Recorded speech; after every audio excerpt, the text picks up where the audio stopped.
Hello, bruvs. We're back with Herzl as I remember him by Erwin Rosenberger, 1959 book, I believe. Yes. Chooch.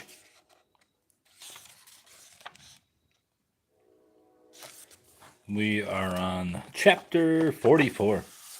Getting there. 23 more pages left, I believe. 44. My medical studies moved steadily forward. I successfully completed the second rigorosum, leaving only the third and last to be hurdled. Then, all at once, I suffered a recurrence of an old fever, the urge to write. Since the since the medical degree now seemed firmly in my grasp, I decided to yield to temptation and soon found myself playing three roles at once: those of medical student, contributor to the Extra Blot, and once again contributor to Die Welt. My first Welt article appeared during this new phase. During this new phase was a feuilleton which appeared in the July 3rd, 1903 issue under the title Table Talk at the Wiedoff Cafe. In Table Talk, which was the first of a series of columns published under the same title, three Jewish coffeehouse patrons discuss the plight of the Jews in the light of recent anti Semitic outbreaks in Eastern Europe. Soon afterward, I received the following letter from Herzl, Alt Aussie, July 13th, 1903. Dear friend Rosenberger, table talk at the Weidolf Cafe is good, but you must be very careful with a column like that. That sort of thing can be a success if, particularly at the beginning, it is always scintillating, but it can also arouse furious indignation if it misfires a few times. I therefore advise you to remain as topical as possible, not to pluck at the same string all the time, and above all, not to feel that the conclusion must always be a Zionist one, i.e., that you must wind up each time with something from the Basel program. Assimilation provides such broad scope for humorous treatment that you can't lack for material. Among other things, the correspondence from Schlachau Flatow, Flatow in the last issue of Die Welt, in which the Jewish Rabbi Levin recommends recommends voting for the anti-Semite, was very amusing. That's the kind of material that can be handled in a joshing manner. I don't think you should discuss Kishinev anymore. It's starting to become a declamatory piece. With cordial regards, your faithful reader, Herzl. I was deeply moved by the fact that amid all his other concerns, Herzl had taken time to read my feuilleton and offer his comments on it. Kishinev, to which Herzl had referred in his letter, was a city in the Russian province of Bessarabia, which several weeks previously had been the scene of a bloody pogrom. What's up, bruv?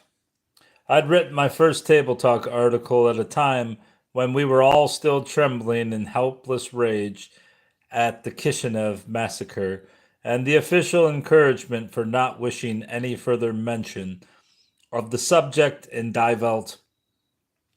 He intended to go to Russia in order to plead for better treatment of the harassed Russian Jews and, at the same time, to state the case for Zionism. 3 weeks later, he did, in fact, journey to St. Petersburg. He had conversations with leading Russian statesmen and obtained reassuring promises, some of them even in writing. Yet, within a few years, Tsarist Russia was the scene of new pogroms which outdid Kishinev in savagery. At last, the great day arrived on which I took and passed my final medical examination. I still remember the feeling of overwhelming relief with which I left this last barrier behind me. I promptly notified my parents, who had probably despaired of ever seeing me obtain my degree, and had cards printed for distribution when the ceremony took place. Erwin Rosenberg, I thought his name was Rosenberger. Would he go by Rosenberg? Erwin Rosenberg has the honor to inform you that he was awarded the degree of Doctor of Medicine on Wednesday, September 30th, 1903, at 12 noon in the banquet hall of the Imperial University. My card brought the following letter from Herzl. What's up, OG? Alt Aussie, September 30th, 1903.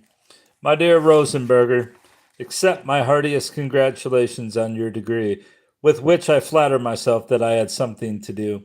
Only later will you realize how right I was in urging you to get it. Now you have a passport with which you can travel far away from that ignoble trade. I hope to see you in Vienna and talk with you about your future, in which, as you know, I take a friendly interest. With cordial regards, yours truly, Herzl.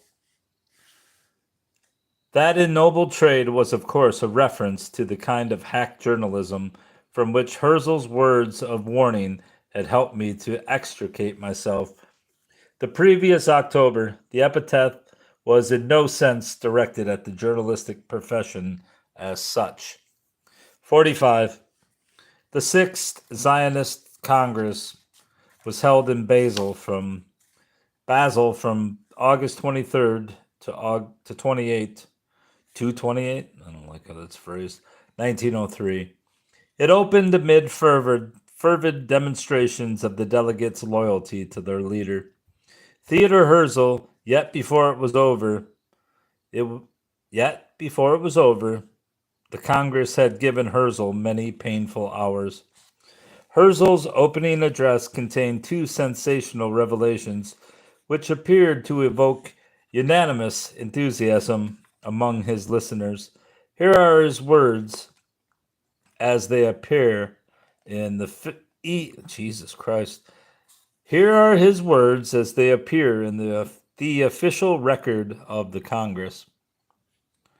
Events which are well known to all of you made it necessary for me to travel to Russia in the interest of the Jewish people. I had a welcome opportunity to meet members of the government there, and I can say that I encountered a certain degree of understanding of our Zionist endeavors, and also heard expression of a desire to do something decisive for us, I confess, incidentally. That I did not take it amiss. I spoke not only for the Zionists, but for all the Russian Jews. Thunderous applause. I pleaded for some improvement in their sad condition and was assured that such relief will soon be given consideration. Even more important were the assurances I obtained with regard to the Zionist movement. I am in a position to state that the Russian government has no desire to place obstacles in the path of Zionism, provided it remains as hitherto peaceful and lawful in character. Thunderous, prolonged applause. Furthermore, the Russian government is willing to help meet the costs of an emigration directed by us Zionists. Finally, and this is unquestionably the most important fact of all, the Russian government is willing to use its influence to support our efforts to obtain Palestine from His Majesty the Sultan. Sultan. Thunderous, repeatedly renewed applause. The audience rises, hats and handkerchiefs are waved, cheering. This was surely startling news, scarcely more than a few months after the Kishinev pogrom. The Tsar's government had declared its willingness to aid the Zionist cause. Yet, Herzl had made what was perhaps an even more spectacular disclosure earlier in his speech. He began by announcing the failure of a British-supported attempt to secure a piece of land on the Sinai Peninsula for large-scale Jewish settlement. Then he reported what had happened after the British ministers learned of the collapse of the Sinai Project. They at once offered to grant a different territory for Jewish colonization instead of the earlier one. The new territory does not have the value from an historical, poetic, religious, and Zionist point of view that the Sinai Peninsula would have had, but I am certain that the Congress, as representative of the Jewish masses, will accept the new offer, too, with the deepest gratitude. The proposal means an autonomous Jewish settlement in East Africa with a Jewish administration, a Jewish local government, and a Jewish official at its head, all, of course, under British sovereignty and supervision. I do not wish to anticipate the Congress's views on the policy that the Zionist movement should pursue with regard to these proposals. However, although the Jewish people, needless to say, can have no ultimate goal other than Palestine, thunderous, prolonged, repeatedly renewed applause in the hall and in the galleries. And although our views about the land of our fathers are and must remain unalterable, whatever the fate of the proposal may be, the Congress will still recognize how tremendously the negotiations with the British government have furthered our movement. Lively applause. To be sure, this is not Zion and never can be. It is merely a stopgap colonization project, although, be it noted, one which is based on nationhood and statehood. Thunderous applause. On the strength of this, we cannot and will not give our masses the signal for departure. It is and remains only an emergency measure. Thus, Herzl had made it perfectly clear that the East African plan was purely a temporary expedient, and that the ultimate objective was still Palestine.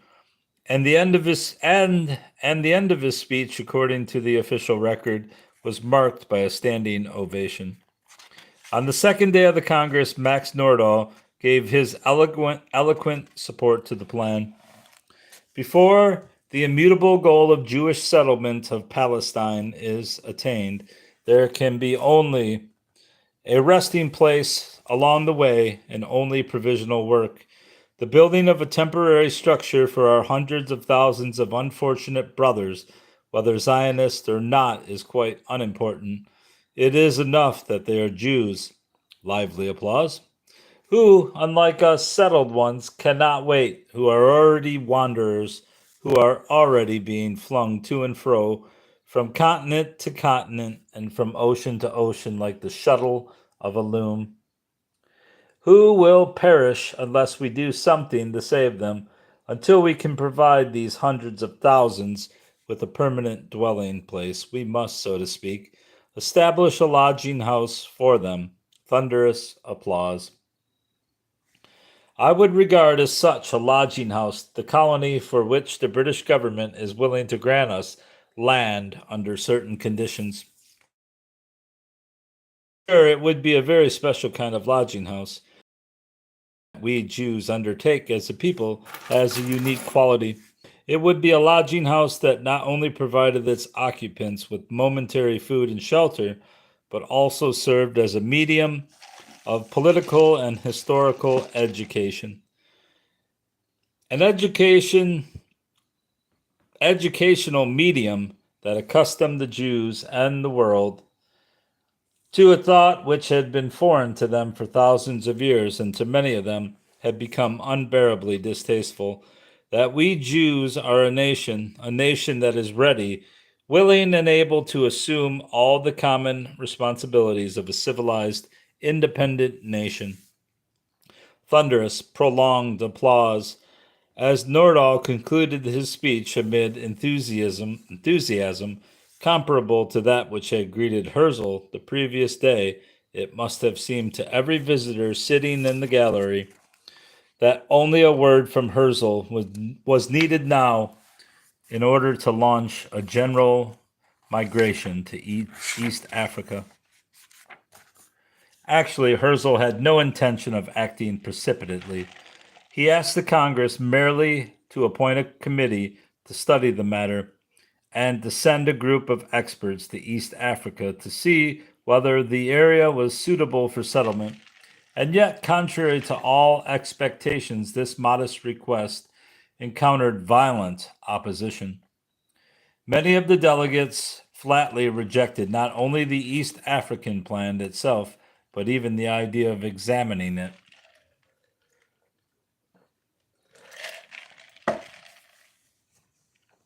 There were a number of reasons for this attitude. Despite the repeated explanations by Herzl and Nordahl that the proposed venture was to be purely temporary, some delegates mistakenly supposed that they were being forced to choose between East Africa and Palestine. Another group, the Zionist conservatives, adamantly refused to discuss Jewish colonization anywhere but in Palestine under any circumstances. Finally, there were those who feared that the temporary East African project, once it was underway, would gradually push all thoughts of Palestine into the background. A factor which contributed to the general misunderstanding was the multiplicity of languages used at the Congress. The debate was conducted in German, Russian, Yiddish, Hebrew, English, and French. And even the interpreters could not bring perfect order out of the resulting chaos. Ironically, it was Max Nordau who unwittingly supplied the opponents of the East Africa plan with valuable ammunition. When Nordau described the proposed haven for Europe's Jews as a lodging house, a Nachtassel, he could not have chosen a worse simile, for Nachtassel was precisely the title under which Maxim Gorky's grim play, The Lower Depths, was then appearing in a German version, and many of the delegates at Basel had seen the ghastly inn which Gorky depicted. With its company of drunkards, convicts, murderers, and trollops, the oppositionists were well aware, of course, that Nordau had not had a Gorkian lodging house in mind for the Jews. However, they found it polemically convenient to draw a false analogy, and they exploited the point to the full.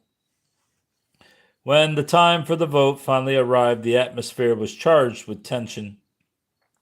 It seemed to many that the very existence of the Zionist movement was at stake, and Herzl made a personal appeal to the delegates to be mindful of their great responsibility.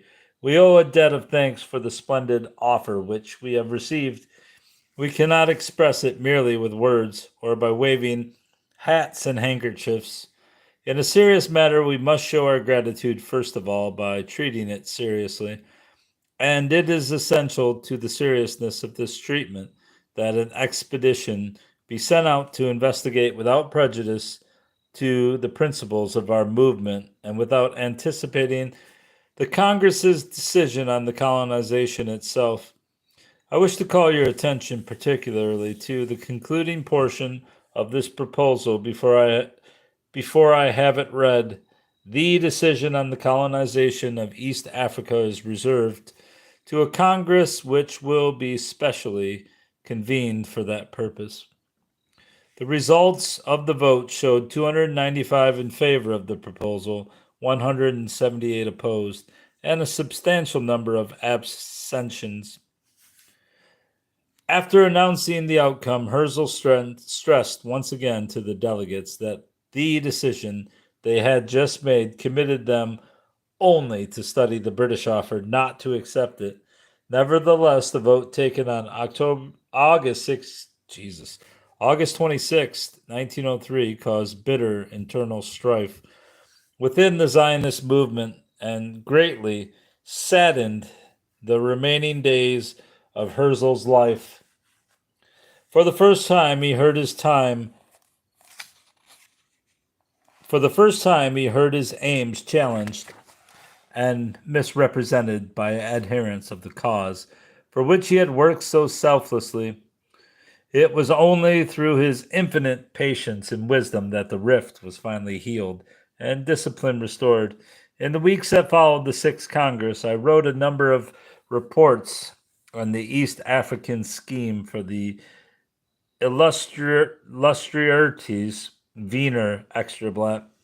Incidentally, it was much to the credit of the Extrablatt's two editors in chief, Julius Lowy and Julius Bauer, that they published my articles. The other Viennese papers, which were edited by Jews generally, made a point of avoiding any mention of the Zionist movement.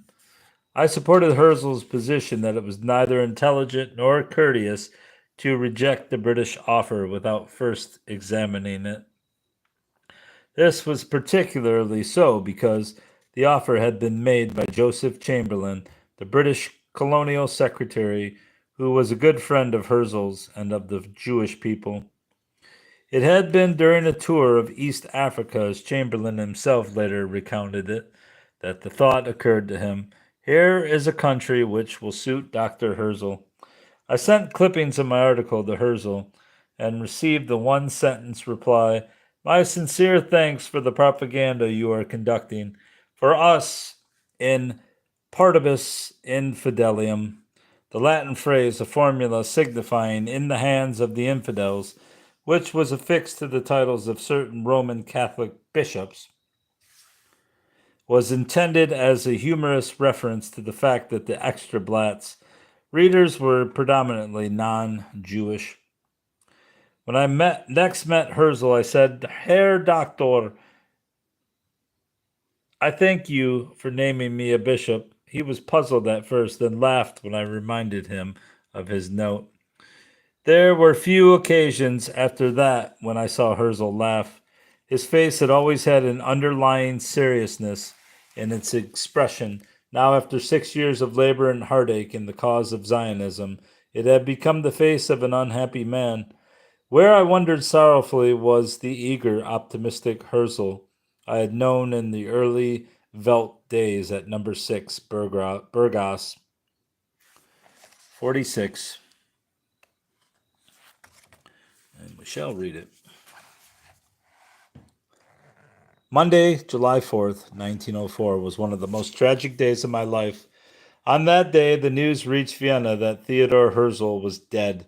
Die Welt mailed copies of the following brief notice to his subscribers. The Zionist Action Committee announces with deep grief the death of its president, Dr. Theodor Herzl, who passed away after a long illness on Sunday, July 3rd, 1904, at 5 p.m. in Edlock, Lower Austria. The burial will take place on Thursday, July 7th, 1904, at 10 a.m. at the Dobling Cemetery, Jewish section. Services at the home of the deceased, Vienna, Waring, number 29, Heisingergasse. The overwhelming grief into which the news of Herzl's death plunged me was made greater by its complete unexpectedness. None of us had known that his heart was slowly failing under the inhuman burden which he imposed upon it.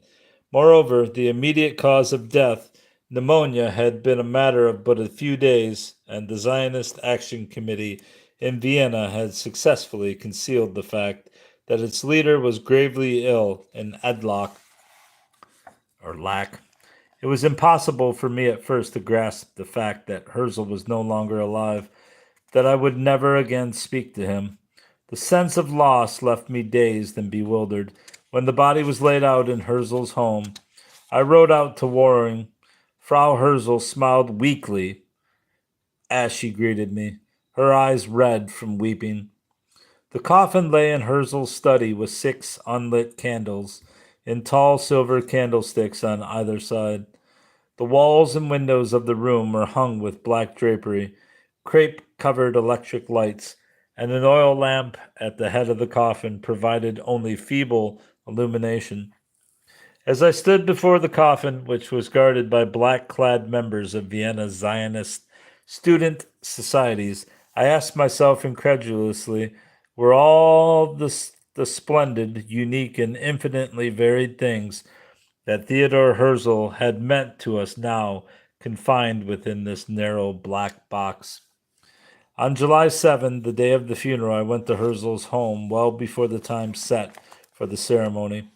Others had arrived even earlier so that they might spend the last few hours near the man whom they had loved and revered. The throng of mourners grew steadily larger. Men and women of all ages filed past the coffin, pausing a moment to say farewell before passing into the adjoining room to offer their sympathy to Herzl's widow and mother, then leaving the house so that the seemingly endless procession could continue. Many were damp-eyed or audibly sobbing. Some hesitated before entering the room where the body lay, as though stricken by awe at the majesty of death and at the majesty of the man who had died. I vividly recall the behavior of Dr. Alexander Mintz, a former member of the Action Committee, whom I had always considered a calm, undemonstrative person. When he reached the entrance to the room and saw the coffin, he stood rooted to the spot as if first comprehending the fact of Herzl's death, then suddenly, forgetting everyone about him, he clutched at his face and shook with convulsive sobbing. Who was that guy? Mintz? As the time for the religious service approached, the members of the Action Committee stationed themselves on both sides of the coffin, over which was draped the blue and white Zionist flag. From outside came the sound of a vast multitude of persons, thousands who had come from near and far to escort Herzl's body to its final resting place. At the appointed hour, the rabbi, the cantor, and the choir arrived. Until then, I had been able to hold my emotions at least partially in check. When the cantor began to intone the prayer for the dead, however, my self-control deserted me, and I wept openly. At the same moment in the next room, Herzl's mother uttered a heart-rending cry, "Theodore, my son," and through it all could be heard the sobbing of his widow. I remember relatively little of the journey to the cemetery, during which I walked almost somnambulistically a short distance behind the plain black hearse. When we arrived, I helped to bear the coffin to the grave. Men whom I had never seen before, some of them clearly marked by their dress as Eastern European Jews, crowded about seeking to share our burden, or at least to touch the bier on which the coffin rested. We finally halted opposite a tombstone bearing the name of Jacob Herzl, who had preceded his son to the grave by scarcely 2 years. Dr. Sigmund Werner, managing editor of Die Welt, asked me soon after Herzl's death if I would help prepare the magazine's memorial issue, which was to appear on July 8th. I agreed with the reservation that I was in no state to write anything about the funeral. Herzl himself, for the significance of his untimely loss. Instead, I gathered together for publication in full or listing by name the countless messages of condolence. At the head of those printed in Die Welt was a telegram received by the Zionist Action Committee from the King of Italy, followed by messages from the Grand Dukes of Baden, and Hesse, and from Austrian Prime Minister Ernst von Korber. The long list of persons who had expressed sympathy included outstanding names in the Austrian government.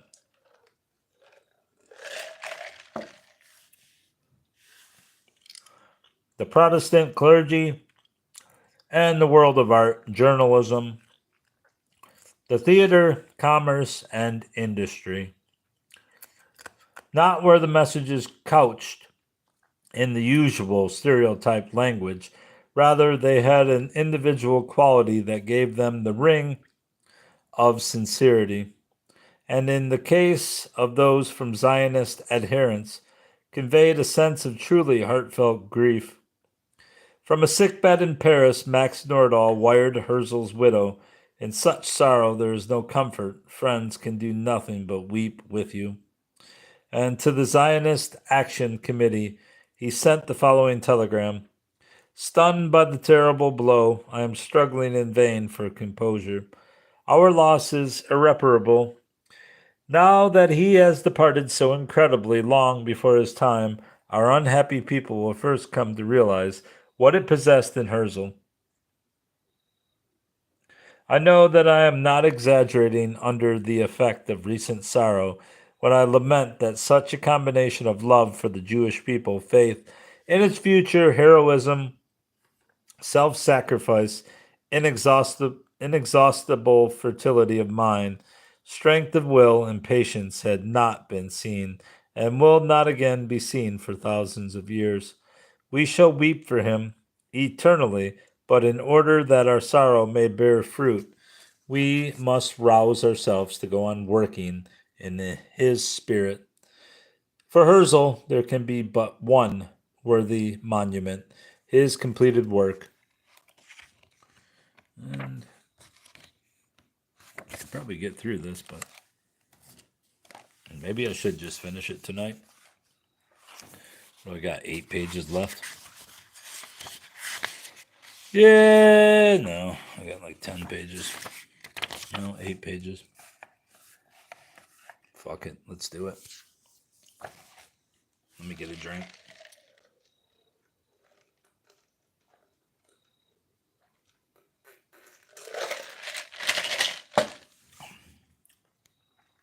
$47. Following is a portion of Herzl's will, which he signed on May 23rd, 1900. 5. My writings, with the exception of the Zionist diary, be brought out in a collected edition, if a publisher can be found. My collected work should include all my feuilletons, lead articles, plays, etc. I should like Professor Kellner to handle the publication together with Erwin Rosenberger. 6. If possible, I should also like to entrust these two gentlemen with the publication of my diary on the Zionist movement, which already totals 7 volumes. Not until some 2 months after Herzl's death did I learn of these provisions in his will. In September 1904, the above-mentioned Professor Kellner, whom the reader has already met briefly in an earlier chapter, and I received an invitation to speak to David Wolfsohn, an intimate friend of Herzl's, whom the letter had named an executor of his will. After reading the relevant passages to us, Wolfsohn informed us that the executors had decided to publish Herzl's collected writings on Zionism and to entrust the work of preparation to us. My part in this undertaking was to be twofold. First of all, since I had been an editor of Die Welt from the summer of 1897 to the summer of 1900, I was to prepare a list of Herzl's major contributions to the magazine. During that period, in addition, Wolfsohn asked the two of us to look through Herzl's papers for possible material for the book. As it worked out, Professor Kellner inventoried the contents of one drawer and turned the remainder over to me. Every day for several weeks, I went out to Herzl's home at number 29 Heisingergasse, went through the papers stored in his desk, and listed what I found. Frau Herzl was invariably very helpful. She clarified the meaning of various items, and unless something of a personal nature was involved, opened sealed envelopes for me when their contents seemed worth investigating. If she was not always beaming as she watched the daily intruder rummage through her late husband's possession, it was surely understandable. When I finally finished my work, I had numbered 127 individual items or bundles of papers under various headings, and had used an alphabetical listing for a few others. I placed in a separate drawer 16 items which seemed to merit publication or at least a reference in the projected Zionist book. During this period, I met Maurice Reichenfeld, a relative of Herzl's, who was deputy director of the Vienna Union Bank. Reichenfeld, Wolfson, and Herzl's friend Johann Kremenetsky were the guardians of Herzl's children. They also acted as his literary trustees, and Professor Kellner and I received our instructions from them.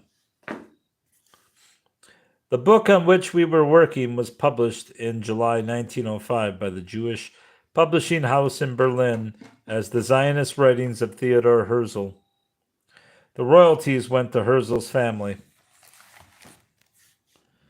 Some time after these events, I received a visit from Herr York Steiner, a member of the committee which supervised publication of Die Welt. To my complete surprise, he offered me the managing editorship of the magazine. I replied that my medical career did not leave me sufficient time to cope with the work involved. Besides, I planned eventually to leave Vienna and take up the life of a ship's doctor. In December 1907, I at last realized my old ambition. I journeyed to Trieste and went to sea as a ship's doctor. It was many years before I returned to Vienna again. 48. The many letters and other papers which I have preserved from the Herzl days have had an adventurous career. Before I went to sea, I packed them in a small trunk and sent them to my sister, Malvine Schick, in Bohemia for safekeeping. During all the long years when I roamed the world as a ship's doctor, including the hectic period of the First World War, she guarded them faithfully. When I finally settled in Vienna once again after my retirement, I had my sister send the trunk back to me, but my Herzl memorabilia and I were not fated to remain together for long. The Nazi annexation of Austria in 1938 forced me to flee Vienna, and among the property which I left behind with some Christian friends was the trunk full of papers. When the bombs began falling on Vienna in the latter part of World War II, I virtually gave up hope of seeing the Herzl papers again. But then, not long after VE Day, I received a letter in Florence where my wife and I had found refuge. My Viennese friends wrote to say that they had been bombed out, their house had been completely wrecked, except for the storeroom containing my trunk and other possessions. It was almost as if the deadly projectile had shown human forbearance when it missed by merely 3 feet the mementos of my years with Theodor Herzl. Now I hope the reader will forgive me if I mention 2 purely personal matters for the sake of the record. 1. The index to Herzl's diaries, which were brought out by the former Jewish publishing house of Berlin, lists me as Rosenberger, F. The compiler of the index obviously confused me with my brother Felix, a Viennese physician. My listing in the index to Dr. Alex Bein's biography of Herzl, published in 1934, refers the reader to page 336. The latter page, however, contains no mention of me. It refers instead to Adam Rosenberg, a New York attorney who helped draw up the Zionist movement's program at the First Zionist Congress in Basel. I have no wish to filch any credit which rightfully belongs to Mr. Rosenberg. During the First Zionist Congress, as it happens, I was not in Basel, but in Die Welt's editorial offices in Vienna. 49. In the summer of 1951, my wife and I visited Vienna to spend a few weeks with my brother and sister. Inevitably, during this short stay, I found myself seeking out the various places that recalled the days when I knew Theodor Herzl. I turned my steps first toward the house at number 6 Burgas, where Herzl had once lived. It was there that he had invited me to join the staff of Die Welt, and there in his study that we had worked together to advance his idea of a Jewish state. The building had suffered relatively little war damage. All 5 stories were intact and occupied. Only on one side had the plaster largely fallen off, exposing the brick and the double window in the corner from which Herzl had sometimes gazed down into the street during a pause in his work and was stopped. In his work was still stopped. All right, let's read that again. Exposing the brick and the double window in the corner from which Herzl had sometimes gazed down into the street during a pause in his work, was still stopped up with paper to replace the missing glass. It was curious how different the big corner house seemed from the picture of it that I had stored in my memory. What I saw as I stood there now was a quite ordinary, rather drab looking apartment building. Was it the ravages of time and war that had wrought the change, or was it rather that in those earlier days it had been transfigured for me by the fact that it was Theodore Herzl's home?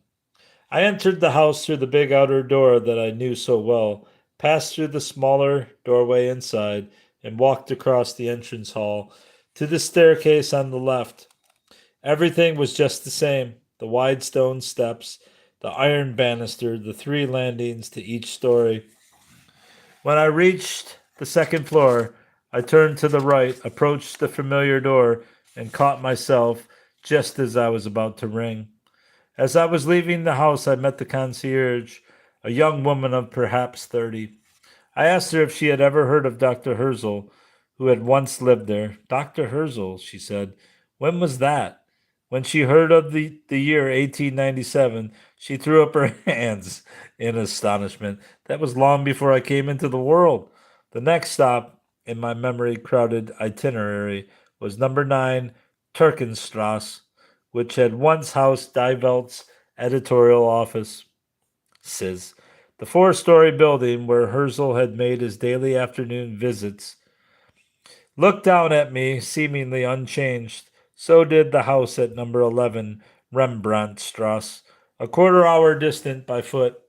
There at the headquarters of the Zion Society, later to serve as the first temporary editorial offices of Die Welt, I had risen to utter a few words one evening in Herzl's presence, and thereby opened an unforgettable chapter in my life. The Jagerhof Cafe, once a favorite meeting place of Vienna's Jewish students, had vanished from the face of the earth. Its place at number 22, Porzellangasse was occupied by a motion picture equipment warehouse. Next, I searched for the Cafe Central, where I had once spent so many hours combing the daily papers for suitable items for Die Welt. The building at number 14 Herrengasse was still standing, but the cafe was nowhere to be seen. In its place was a business firm. Another Viennese coffee house which had contributed its mite to the ultimate founding of a Jewish state had emerged from the war, not only intact but thoroughly renovated and embellished. This was the establishment at number 14 Doblinger Hauptstrasse, where Herzl and I had sat one summer day in 1897, distilling Die Welt's special issue on the first Zionist Congress from a huge sheaf of papers which Herzl had brought back from Basel that very morning. Across the street, a large sign, printer and publisher, testified that the print shop we had used that summer was still in business after more than half a century. Not far from this spot had been the Garden Restaurant where Herzl and I had often had lunch after a morning spent in reading proofs and making up pages at the printers. Unhappily, the fondly remembered bit of greenery had been engulfed by the great city. In its place was a tall building whose ground floor was occupied by a druggist. At last, I completed my journey into the past by boarding the trolley and traveling across town to the corner of Schleifmolgasse and Rechte Vienzel. Vienzel. I was looking for the building of the Wiener Mode magazine, in whose print shop the first issues of Die Welt had seen the light of day. It was here that I had entered a composing room for the first time, and that Herzl had patiently initiated me into the mysteries of printing and proofreading. When I arrived at my destination, there was no sign of the Wiener mode. The building which I remembered its having tenanted had been transformed into the Three Crowns Hotel. Wondering if I might possibly have made an error, I entered the hotel and addressed myself to an elderly man who appeared to be the manager. Yes, he said, the Wiener mode was here at one time, but that was many years ago. 50. Theodor Herzl is the father of the modern Zionist movement. In our day, he was the first to declare boldly and openly that a Jewish state was both necessary and possible. Others had proposed establishing Jewish colonies on the territory and under the sovereignty of another state. Herzl was the first to call for an independent, sovereign, internationally recognized Jewish commonwealth on its own territory, a national state like any other in the world. It took tremendous courage for Herzl to launch his new movement. Few of us today realize how utopian, absurd, and indeed utterly insane the very concept of a Jewish state seemed to most people when Herzl first published his historic little book in 1896. It was only through his tireless efforts that the skeptics were gradually disarmed and were brought to the realization that what had seemed a chimera was actually a practical, attainable goal. Nor was Herzl content merely to bring his idea into the world and win public respect for it. He did everything in his power to transform it into reality. He created a variety of instruments for that purpose. The Zionist Congresses, the weekly magazine Die Welt, the Jewish Colonial Trust, and the Worldwide Zionist Organization, and the source from which all these institutions drew their inspiration and strength was Herzl himself. Theodor Herzl united in his personality all the qualities required for his mission as founder of a Jewish state. The indefinable power of attraction that radiated from him made the Jewish masses rally to him and give him their allegiance. The authority that flashed from his eyes and spoke from his lips enabled him to guide his followers once they were won along the path he marked out. And the force of his intellect, including his gift of eloquence, engraved his concept of a Jewish state so deeply in the minds of others that it remained alive in the decades that followed his death and ultimately bore fruit in the creation of the state of Israel. No one could have been more ideally suited than Herzl to plead the cause of Zionism before influential non-Jewish figures, before statesmen, princes, kings, and emperors, and indeed he made so persuasive a spokesman of his people that, as we have already seen, he was offered a tract of British territory in East Africa on which to establish an autonomous Jewish community, a plan which, though it came to naught, helped to impress the world with the feasibility of the Jewish state idea. Every idea, however lofty it may be, and however imperious the necessity that impels it, must nevertheless find an individual who can embody it and carry it to victory. Theodor Herzl seemed predestined for his task. He possessed extraordinary energy, unflagging perseverance, humility in the face of failure, and a capacity to identify himself with his work to the point of sacrificing his most vital personal interests. The effects of Herzl's life and work are still felt in our day. The call that he sounded still echoes. Of all the legacies he left, perhaps the most precious was his example. The letters from Herzl quoted in this book and published here for the first time, as well as the other documents referred to, are now in the Herzl archives, which are preserved in the Zionist Central Archives in Jerusalem. And that's it. Not a bad book.